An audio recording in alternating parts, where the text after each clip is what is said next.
that Allah is Almighty. So every decision মাননীয় prime minister Sheikh Hasina. আমি বাংলাদেশ আওয়ামী ছাত্রলীগ পাথরঘাটা উপজেলার কাঁঠালতলী ইউনিয়ন বরগুনা জেলা বরিশাল বিভাগ, সেখানে এই দীর্ঘদিন আছি।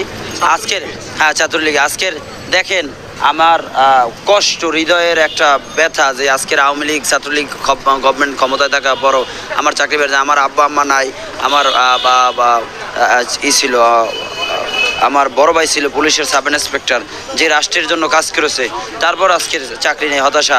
আমার একটা গাড়ি motorcycle I can speak English 20 hours, আমি বাংলা অনার্স মাস্টার্স কমপ্লিট করছি। আজকে আমাদের চাকরি নেই, আমার মিথ্যা অভিযোগ দিয়ে বিলুপ্ত করা হয় কমিটি, তাতেও কিছু করার নয়। আমি মানসিক ভারসাম্য কিনা সেটা আপনাদের কাছে প্রমাণ করবো। I can speak English 20 hours, I believe that Allah is Almighty. So every decision মাননীয় প্রাইম মিনিস্টার শেখ হাসিনা